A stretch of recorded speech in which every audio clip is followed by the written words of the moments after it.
के तमाम सदस्यों की ओर से ध्यान भरा और प्यारा नमस्कार। The art and science of happiness, खुशियों का विज्ञान और खुशियों को पाने की कला। दोस्तों, आप जानते हो कि मानव जीवन का सबसे बड़ा दुख कौन सा है? मानव जीवन का सबसे बड़ा दुख है कि हम खुश रहने के लिए दुखी हैं। हमारे तमाम दुखों का जो कारण है, कहीं ना कहीं वो सुखों की हमारी चाह है, सुखों की हमारी एक तड़फ है, सुख पाने के लिए जो हमारी बेचैनियां हैं, वो ही कहीं ना कहीं हमारे लिए दुख का कारण है। आज हम इसी सूत्र पर विस्तार से चर्चा करेंगे। दोस्तों, आपके लिए आज मेरे पास दो खबरें हैं। पहली खबर यह है कि सुख तक पहुंचने की, खुशी तक पहुंचने की कोई चाबी नहीं है। लेकिन दूसरी और अच्छी खबर यह है कि वहां पर कोई ताला ही नहीं है। दरअसल द्वार ही सतत खुला रहता है।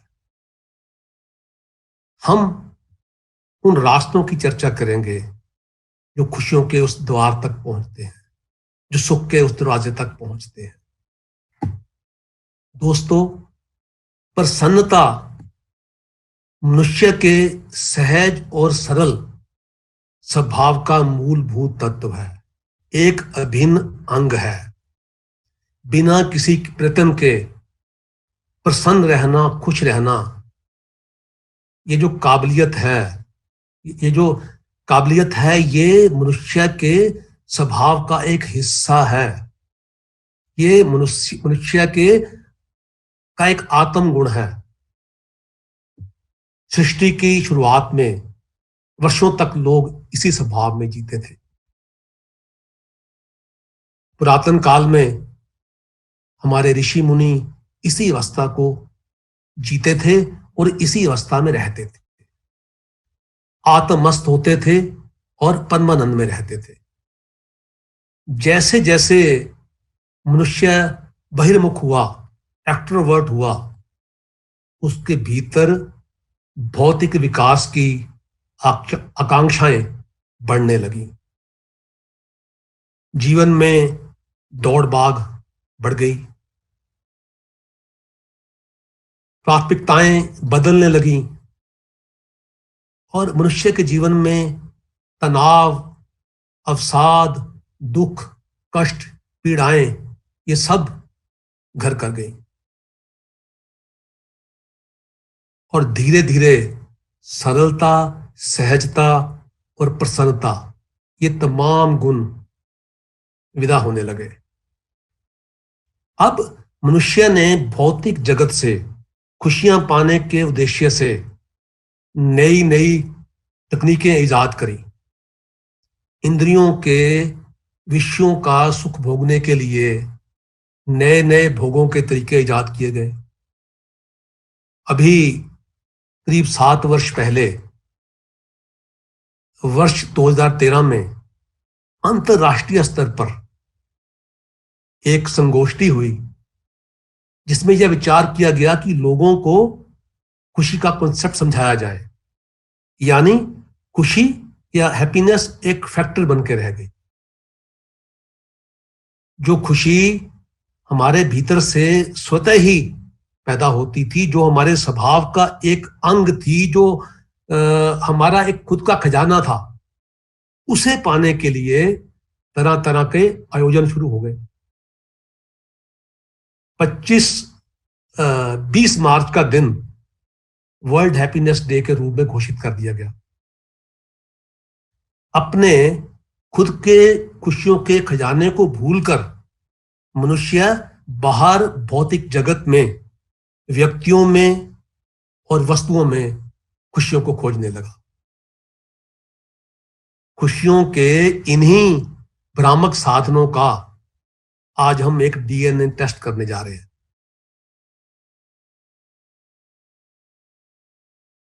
दोस्तों, सबसे पहला प्रश्न ये है कि मानव जीवन की सबसे बड़ी आकांक्षा क्या है? इंसान की सबसे बड़ी चाहत क्या है? निश्चित रूप से आप कहेंगे कि हर हाल में सुख पाना, आनंद पाना, खुशी पाना, यही मानव की जो है एक सबसे बड़ी इच्छा है, सबसे बड़ी चाहत है, सबसे बड़ी कामना है। छोटा, बड़ा, अमीर, गरीब, स्त्री, पुरुष,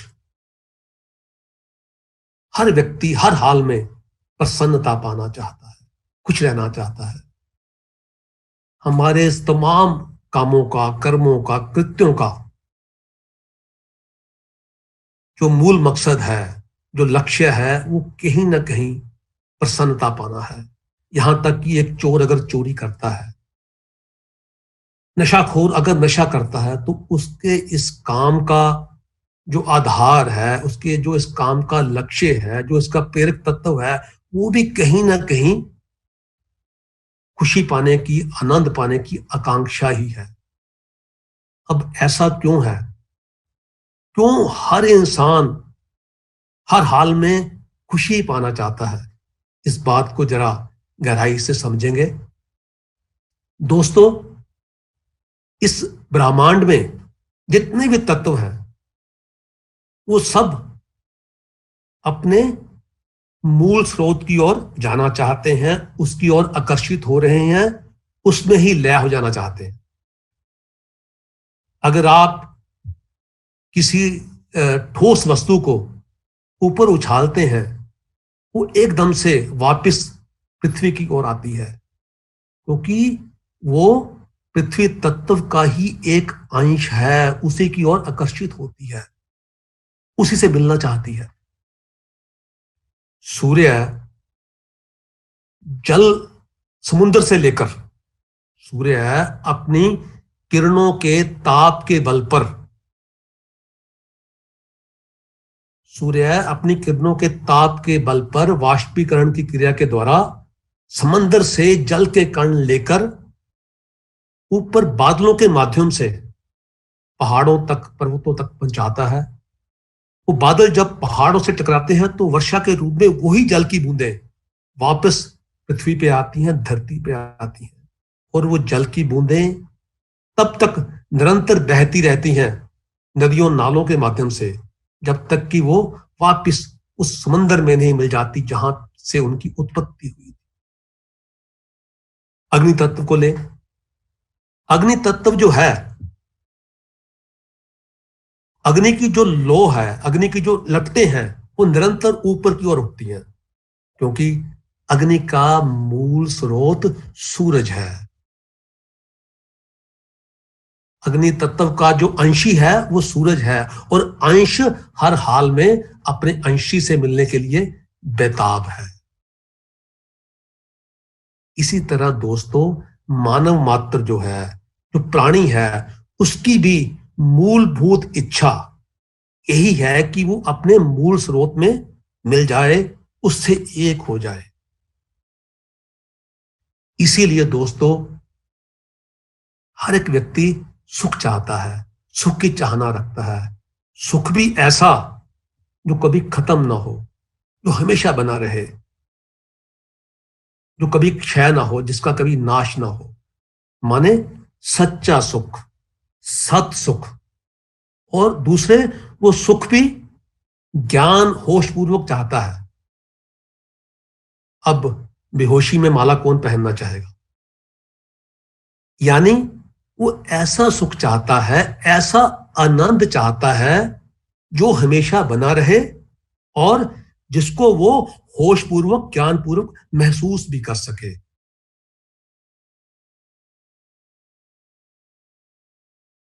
हमारे वेद के ऋषियों ने परमात्मा को एक बहुत खूबसूरत नाम दिया, सच्चिदानंद। सत्य प्लस चित्त प्लस आनंद इज इक्वल टू सच्चिदानंद। सत्य मायने जो हमेशा रहता है, जो कल था, आज है, कल भी रहेगा।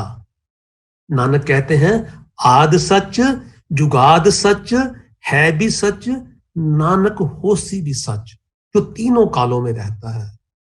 और चित्त माने चेतन, चैतन्य, ज्ञान स्वरूप, आनंद, ऐसा आनंद जो तीनों कालों में बना रहता है और जो ज्ञान स्वरूप है।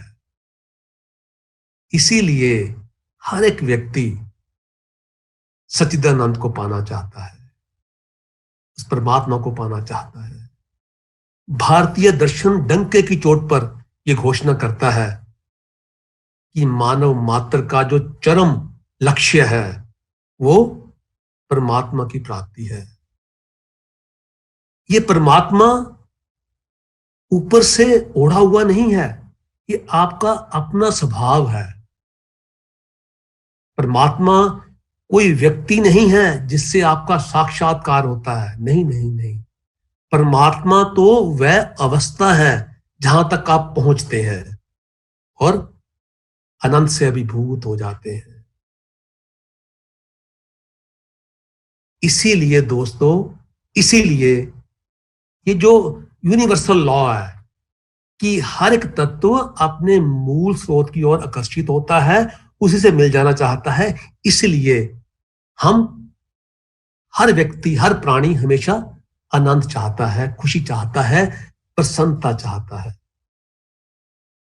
अब थोड़ी देर के लिए हम खुशियों के विज्ञान की चर्चा करते हैं और जो खुशियों के तथाकथित आधार हैं, जो तथाकथित खुशियों के साधन हैं, उनका एक डीएनए टेस्ट करते हैं। दोस्तों, सरल, सहज और कामना रहित मनुष्य का जो चित्त है वो हर वक्त आत्म आनंद से आह्लादित रहता है, अभिभूत रहता है, परिपूर्ण रहता है, लवरेज रहता है। एक कामना आती है, एक तृष्णा आती है। उस कामना का, उस तृष्णा का आवरण उस चित्त के भीतर उठ रही आनंद की तरंगों को ढक लेता है और मनुष्य को आनंद की अनुभूति कम हो जाती है और साथ ही साथ उस कामना को पूरा करने की जो इच्छा है उसकी वेदना भी शुरू हो जाती है।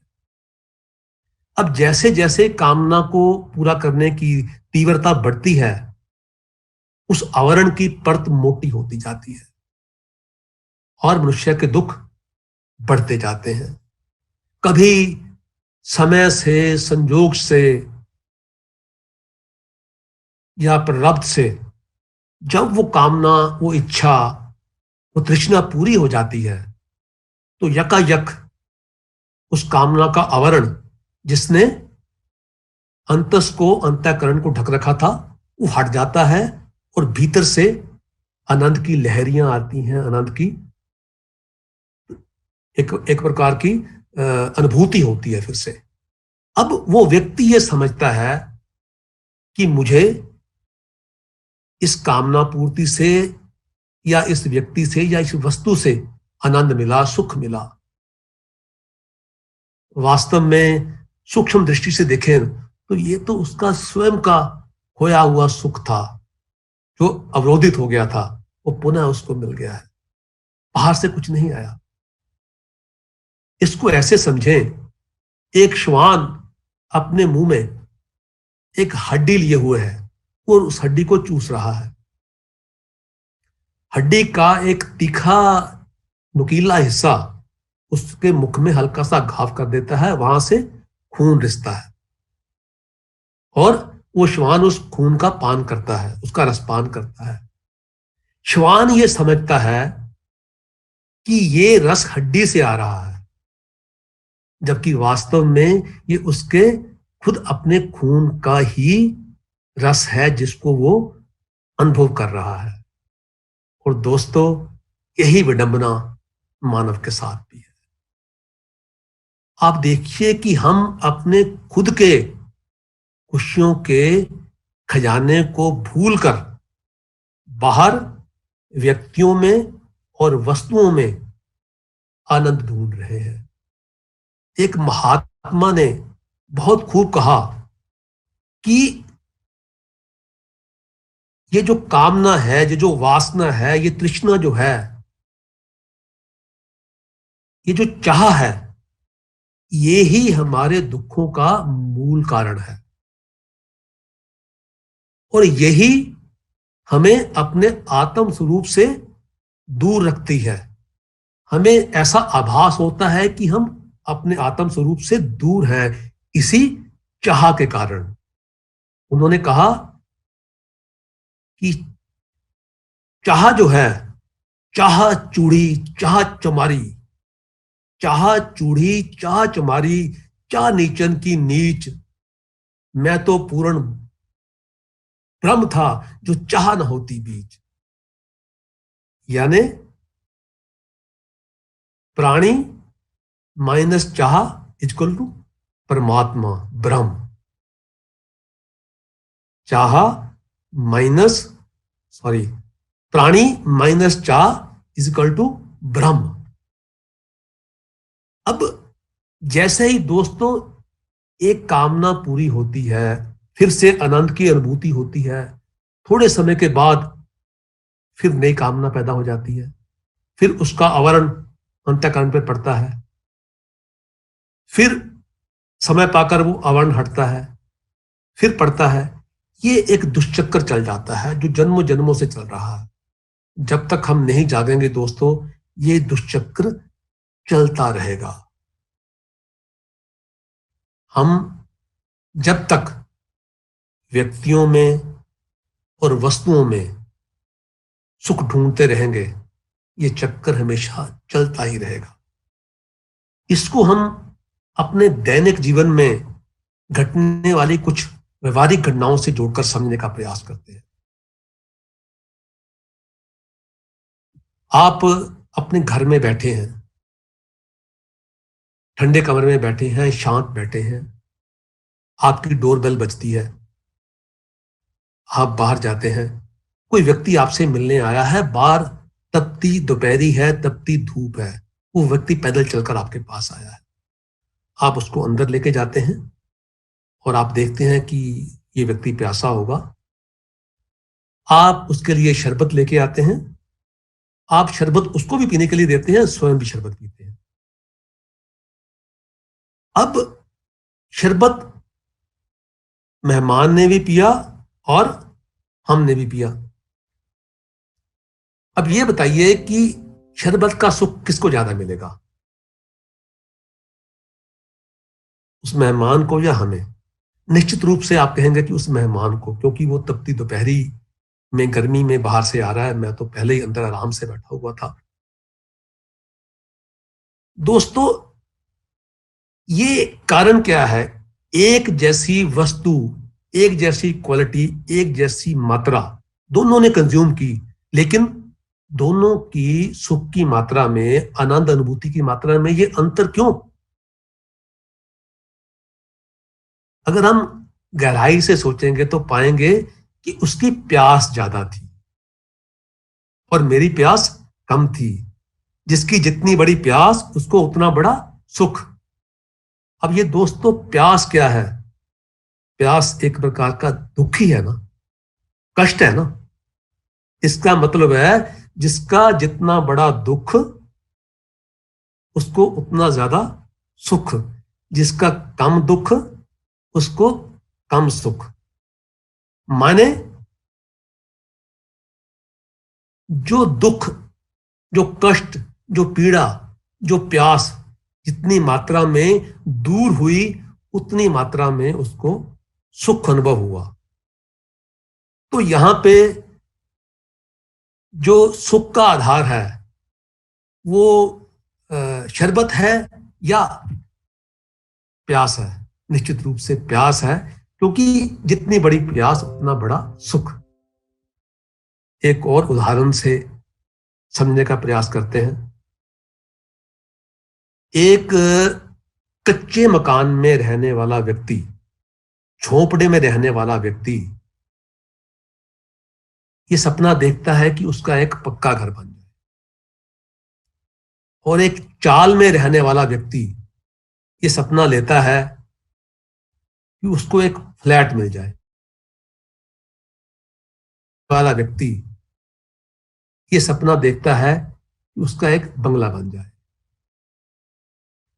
अब ये तीनों की जो इच्छा है, तीनों की जो कामना है, जब तक ये कामना पूरी नहीं होती तो उन व्यक्तियों को सुख दे रही है या दुख?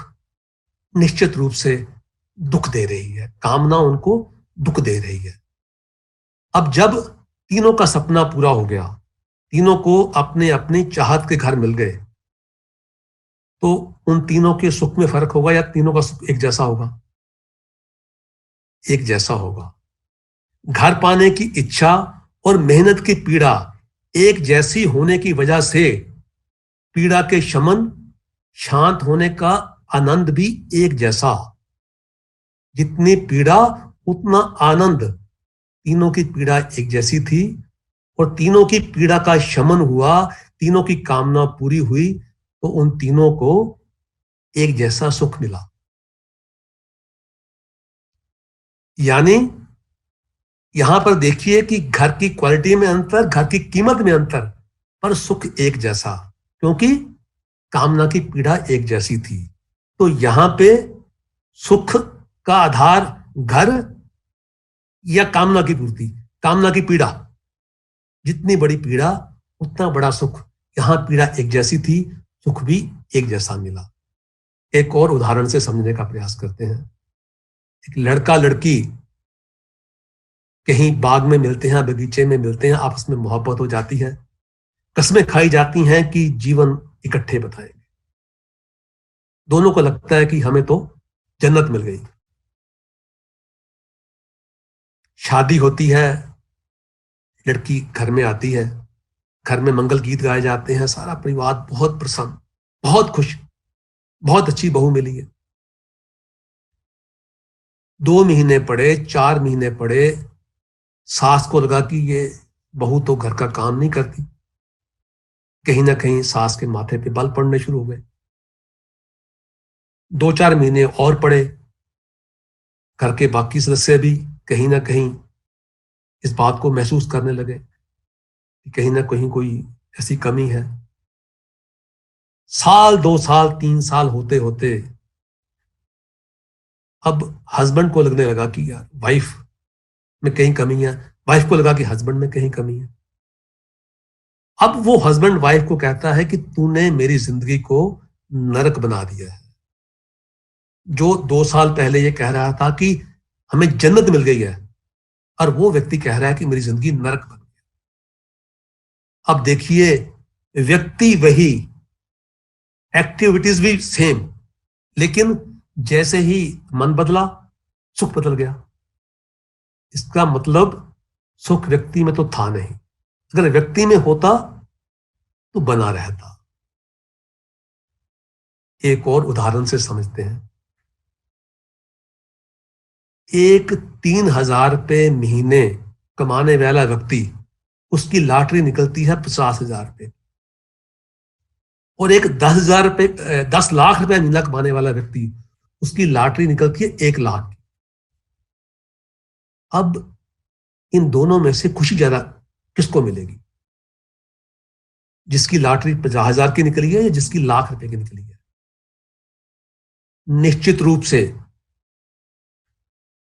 जो व्यक्ति 3,000 रुपये महीना कमा रहा है, उसकी लॉटरी 50,000 रुपये की निकली है, वो ज्यादा सुख महसूस करेगा, वो ज्यादा खुशी महसूस करेगा, क्योंकि 50,000 रुपया कमाने के लिए उसे बहुत मेहनत, बहुत मशक्कत करनी पड़ती है, बहुत पीड़ा सहन करनी पड़ती है, इसलिए उसका सुख बड़ा होगा। दूसरा व्यक्ति, जिसको हालांकि रुपया 1 लाख रुपया मिला, लेकिन उसको खुशी कम महसूस होगी, क्योंकि 1 लाख रुपया जो है उसकी जो पीड़ा है, उसकी जो कामना है, पाने की जो इच्छा है, उसकी जो पीड़ा है, उससे वो बहुत कम है। उसको तो शायद 50 लाख रुपया अगर मिले तो उसका सुख उस व्यक्ति के बराबर होगा जो 3,000 रुपए कमा के 50,000 की लॉटरी जिसकी निकली है। अब यहां देखिए, साधन बड़ा और सुख छोटा, और साधन छोटा और सुख बड़ा, कैसी विसंगति है। अगर साधन में सुख होता तो जिसके पास बड़ा साधन था उसको बड़ा सुख मिलता, जिसको 1,00,000 रुपया मिला उसको सुख ज्यादा मिलता, 4,000 वाले को कम मिलता। लेकिन साधन में तो सुख है ही नहीं। एक और उदाहरण से समझते हैं। एक व्यक्ति को मिठाई बहुत पसंद है, खासतौर पे रसगुल्ले। उसको रसगुल्ले खाने के लिए दिए जाते हैं। वो पहला रसगुल्ला खाता है, वाह जन्नत मिल गई, आनंद आ गया। दूसरा खाता है, थोड़ा कम सुख। तीसरा खाता है और कम सुख। चौथा खाता है और कम सुख। पांचवा खाता है, सुख खत्म हो गया। छठा खाता है, दुख शुरू हो गया। अब तो लगता है कि उल्टी आ जाएगी अगर एक और खाया तो। अब अगर रसगुल्ले में सुख था तो पहले से भी मिलता, दूसरे से भी उतना ही मिलता, तीसरे से भी मिलता जाता। लेकिन सुख रसगुल्ले में था नहीं। जो तृष्णा थी उसमें सुख था। जैसे जैसे उस तृष्णा की पूर्ति होती चली गई, तृष्णा का दर्द कम होता चला गया, सुख कम होता चला गया। और जब उसकी रसगुल्ले खाने की जो इच्छा थी, जो तृष्णा थी, वो खत्म हो गई, सुख भी आना बंद हो गया। और जब उसके बाद रसगुल्ला खाया तो सुख की बजाय दुख शुरू हो गया। अब आप देखिए कि इन तमाम अवस्थाओं में आपको कहीं व्यक्ति में या वस्तु में सुख नजर आया? जितना ज्यादा किसी का दर्द, उतना बड़ा उसको दर्द के शमन से सुख मिला। सही मायनों में पेन रिलीफ का प्रोसेस ही दुख बनकर रह गया है। So every means of enjoyment is actually a pain killer remedy. जितना हमारा दर्द कम होता जाता है, हमारी वासना कम होती जाती है, उतना हमें सुख मिलता है। अगर पेन किलर रेमेडी कोई हमने एंजॉयमेंट बोलना है तो हम जब डॉक्टर के पास जाते हैं, बीमारी की वजह से दवा लेने जाते हैं, या हमें कोई जख्म हो जाता है, हम मरहम पट्टी कराने जाते हैं, तो उसको भी फिर एंजॉयमेंट ही बोलना चाहिए था। लेकिन ऐसा नहीं है। इससे सिद्ध होता है कि सारे सुख व्यक्ति आधारित या वस्तु आधारित नहीं, बल्कि दुख आधारित होते हैं।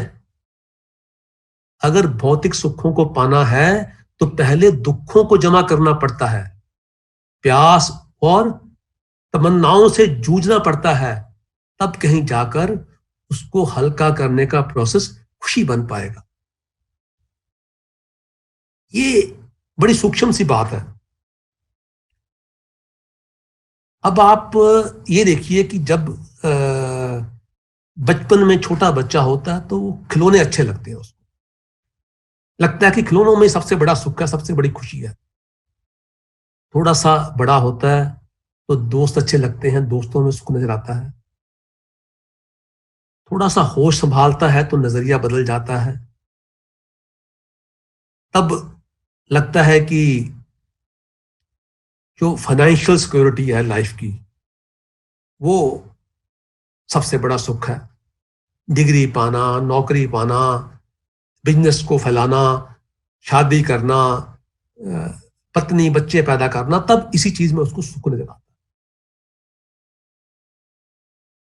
थोड़ा और मैच्योर होता है तो लगता है कि नहीं, सोशल स्टेटस अच्छा हो, समाज में नाम हो, उसी में सुख है। ऐसा करते करते करते करते जिंदगी बीत जाती है, उसके लिए सुख की परिभाषा बदलती रहती है। और जब बुजुर्ग होकर ऐसी अवस्था में आ जाता है, चलने फिरने लायक भी नहीं रहता, तब वो समझता है कि अब सच्चा सुख मुझे अपने परिवार में मिलेगा। और तब तक परिवार के सदस्य सुख पाने की अपनी यात्रा पर आगे बढ़ चुके होते हैं, उनके पास समय नहीं होता। ऐसे ही दोस्तों जिंदगी बीत जाती है। सारे भौतिक सुख दुख से इतने गहरे कनेक्टेड हैं कि जैसे ही दुख गायब होता है, सुख ऑटोमेटिकली दुख में कन्वर्ट हो जाता है।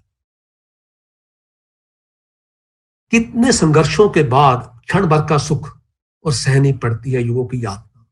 बार बार लगातार जीवन और मृत्यु की पीड़ा, कीड़े मकोड़े घास फूस बनकर पैरों तले रौंदे जाते हैं। पेड़ पौधे बनकर वर्षों वर्षों धूप में बारिश में खड़े रहते हैं।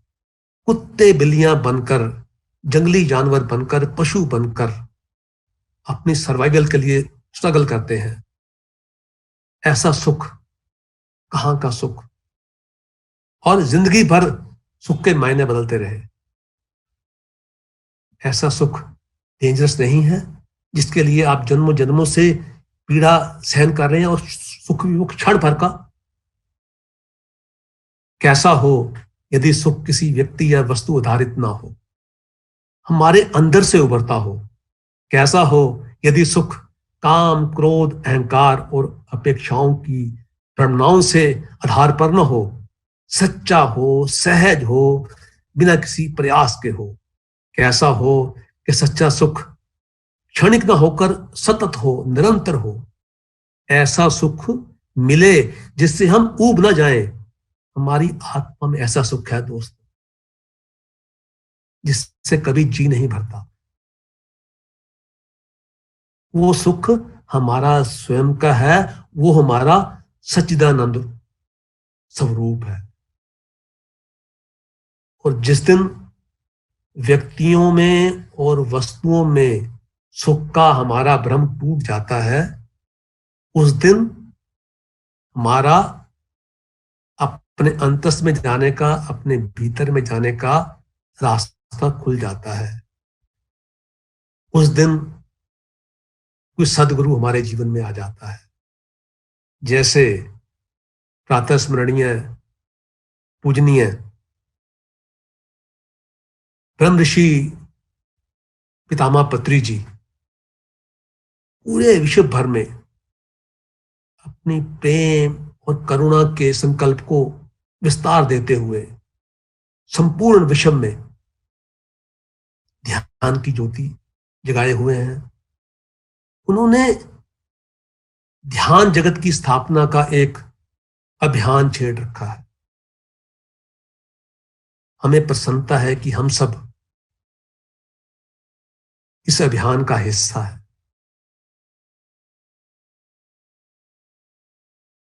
पत्री सर का वरदहस्त हमारे जीवन का सबसे बड़ा वरदान है, क्योंकि हमें वो मार्ग उन्होंने दिखा दिया जहां से हमें सच्चा सुख मिल सकता है, जहां से हमें सच्ची खुशियां मिल सकती हैं।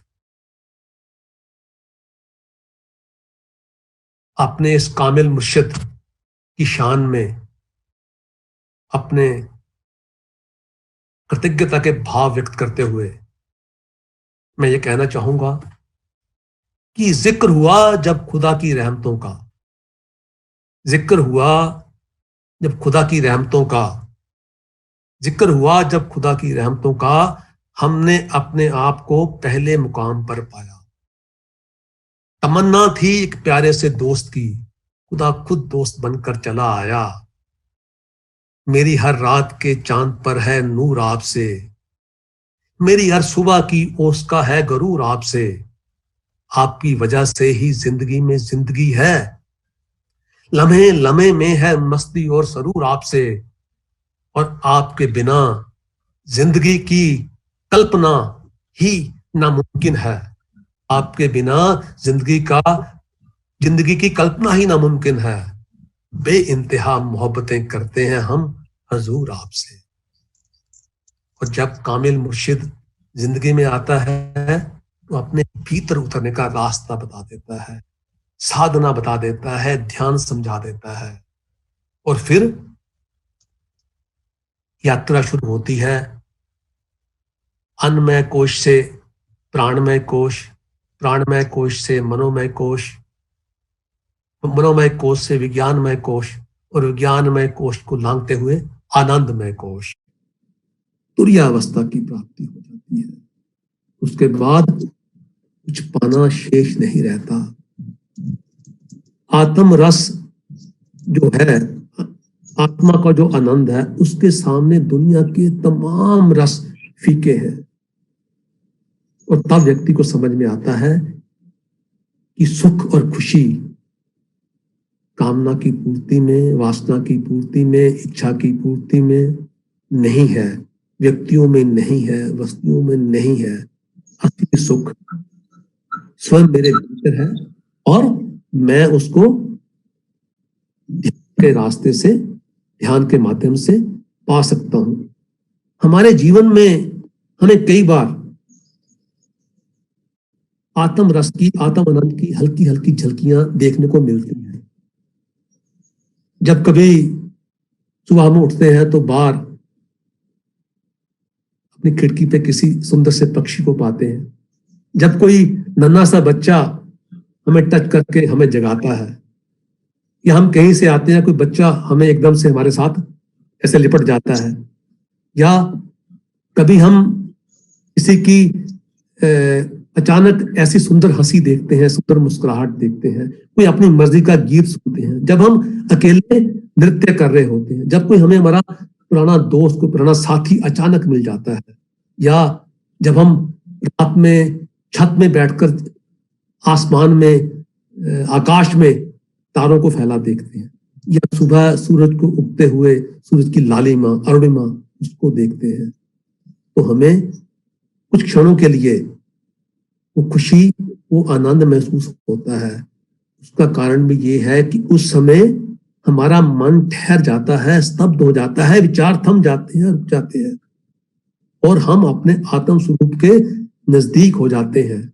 इसी वजह से हम उस समय आत्म आनंद की अनुभूति कर पाते हैं, आत्म रस को हम उस समय चख पाते हैं दोस्तों। यानी कि सुख जब भी आपको मिलेगा, आपके भीतर से मिलेगा, बाहर से कभी नहीं मिल सकता। इन घटनाओं में जब हमने किसी पक्षी को देखा, जब तारों को देखा, उस समय भी जो सुख हमें मिला वो हमारा सुख था, वो हमारे भीतर से हमें मिला। अब सही मायनों में दोस्तों, जो सुख है वो क्या है, इसको अब हम समझ चुके हैं। और जो भी हमें आनंद और सुख जो भी हमें जीवन में मिल रहा है, अगर हम उसकी विवेचना करें, उसको हम ध्यान से देखें, तो हम ये पाएंगे ये एक रहमत है हमारे ऊपर, एक वरदान है हमारे लिए जो हमें मिल रहा है। और इसलिए दोस्तों, खुशियों को हमेशा जीते रहें, खुशियों के पलों को ढूंढते रहें। छोटी सी जिंदगी है, हर बात में खुश रहो, जो की आवाज में खुश रहो। कोई रूठा हो तुमसे, उसके इस अंदाज से खुश रहो, जो लौट के नहीं आने वाले उन लम्हों की याद में खुश रहो। कल किसने देखा है, अपने आज में खुश रहो। खुशियों का इंतजार क्यों, दूसरों की मुस्कान और ऊंची परवाज में खुश रहो। जिधर से गुजरो खुशियां बांटते चलो, आपकी राहों में उदास चेहरे भी मुस्कुरा उठे। दोस्तों, ऐसे खूबसूरत अंदाज में खुश रहो। कभी ये ना पूछना कि खुशी कब मिलती है, क्योंकि शिकायत तो उन्हें भी है जिन्हें सब मिलता है। खुशियों का कोई रास्ता नहीं, दरअसल खुश रहना ही रास्ता है। खुशी उन्हें नहीं मिलती जो अपनी शर्तों पे जिंदगी जिया करते हैं, अलबत्ता खुशी उन्हें मिलती है जो दूसरों की खुशी के लिए अपनी शर्तें बदल लिया करते हैं। जिंदगी हमें सारे गामा सुनाकर गुदगुदाती रहती है और हम कम वक्त उसे सारे गम समझकर कोसते रहते हैं। दोस्तों, पूरी शिद्दत से जियो, भरपूर जियो, व्यस्त रहो, मस्त रहो, स्वस्थ रहो। मोहब्बत और मस्ती के जुनून से अपनी जिंदगी को सराबोर कर दो। मौज लो, हर रोज लो, और नहीं मिले तो खोज लो। तो जिंदगी से आज कहीं ना कहीं जिंदगी का जज्बा नाराज है। जिंदगी को जिंदगी से लवरेज कर दो। जिंदगी को जिंदगी से लबालब भर दो। जिंदगी नाचने लगेगी, गाने लगेगी, झूमने लगेगी, मुस्कुराने लगेगी, हंसने हंसाने लगेगी, आपकी राहों में खुशियां बिछाने लगेगी और ऐसे मुकाम पर ले जाएगी जहां भीतर बाहर बहार होगी, मस्ती की बयार होगी, आनंद की फुहार होगी और कदम कदम पे खुशियों की बौछार होगी। यही खुशियों का फलसफा है दोस्तों, यही खुशियों का फलसफा है। दर्द को हंस हंस के निभाया जाए, गम के साए में भी मुस्कुराया जाए, और मौत जब तक न इजाजत मांगे, जश्न हर लम्हे का मनाया जाए। एक एक जलेबी ने मेरे कान में कहा कि खुद अपनी जिंदगी में जितना मर्जी उलझे रहो, पर दूसरों को खुशियां बांटते रहो। दोस्तों, मस्ती सीखनी है तो प्रेशर कुकर से सीखिए। ऊपर प्रेशर, नीचे आग, फिर भी मस्ती से सीटी बजाता है। वाकई दोस्तों, जिसकी मस्ती जिंदा है उसकी हस्ती जिंदा है, वरना यूं समझो कि वो जबरदस्ती जिंदा है। सच में दोस्तों, हंसना भक्ति है, हंसाना मुक्ति है, मुस्कुराना तप है, खिलखिलाना जप है। मैं अक्सर अपने आप से कहता हूं कि अनिल, जब तुम रोते हो तो कितने कच्चे लगते हो, जब मुस्कुराते हो तो एक खूबसूरत से बच्चे लगते हो, जब हंसते हो तो बहुत अच्छे लगते हो, लेकिन जब दूसरों को हंसाते हो तो दिल के एकदम सच्चे लगते हो। इसलिए खूब मुस्कुराइए, दिल खोलकर हंसिए, दिल पर अपने कोई बोझ मत रखिए, क्योंकि यही वो लम्हे हैं जो आपकी जिंदगी को जिंदगी बनाते हैं। वरना बाकी वक्त तो हम सब बस जीने की रस्म निभाते हैं। दोस्तों, हमें जीने की रस्म नहीं निभानी, हमें ये समझना है कि अपनी खुशियों के जो जनक हैं वो हम खुद ही हैं। खुशियों को पैदा करने वाले हम खुद ही हैं, खुशियां हमारे भीतर ही हैं। खुशियों के लिए क्यों किसी का इंतजार? अरे, आप ही तो हो अपने जीवन के शिल्पकार। चलो आज मुश्किलों को हराते हैं और दिन भर मुस्कुराते हैं।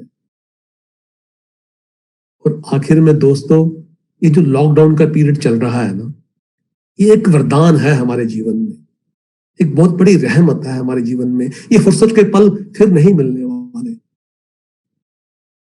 ये एक समय है कि हम अपने साथ रह सकते हैं, अपनों के साथ रह सकते हैं, हम अपने आप को जान सकते हैं, अपने भीतर उतर सकते हैं, मौन का अभ्यास कर सकते हैं, ध्यान का अभ्यास कर सकते हैं, भीतर की यात्रा को आगे बढ़ा सकते हैं, अपने आप को री इन्वेंट कर सकते हैं। हमें इस मौके का फायदा उठाना होगा दोस्तों, हमें इस अवसर का फायदा उठाना होगा। ये स्वर्ण अवसर है हमारे लिए। बाद में ये फुर्सत के लम्हे बहुत याद आएंगे। याद रखिएगा दोस्तों, गुजर जाएगा ये दौरे तन्हाई, गुजर जाएगा ये दौरे तन्हाई, फिर इसी तन्हाई को तरस जाओगे। अभी शोर की तलब में हो, अभी शोर की तलब में हो, फिर सुकून को तड़प जाओगे। बेसब्र हो फुर्सत से आज, बेसब्र हो फुर्सत से आज, कल फुर्सत ही ना ढूंढ पाओगे। झांक लो अंदर अंधेरा है, झांक लो अंदर अंधेरा है, कल रोशनी में भटक जाओगे। ढूंढ लो खुद को, मौका है, ढूंढ लो खुद को, मौका है, फिर उस जहां में खो जाओगे। जागो जियो यही वक्त है, जागो जियो यही वक्त है, फिर अपने ख्वाबों में सो जाओगे। वो कल आएगा तो जरूर, वो कल आएगा तो जरूर, पर उस कल को फिर नहीं सुधार पाओगे।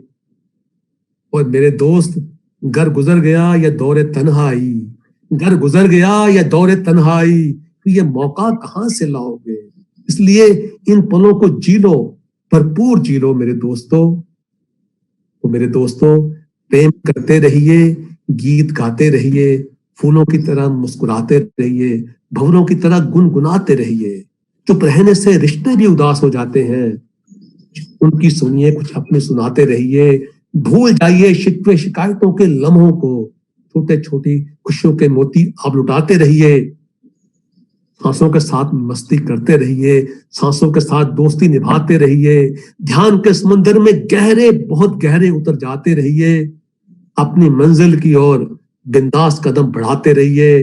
अपने जीवन के हर पल को उत्सव बनाते रहिए। आपका दिन बहुत बहुत बहुत शुभ हो। नमस्कार।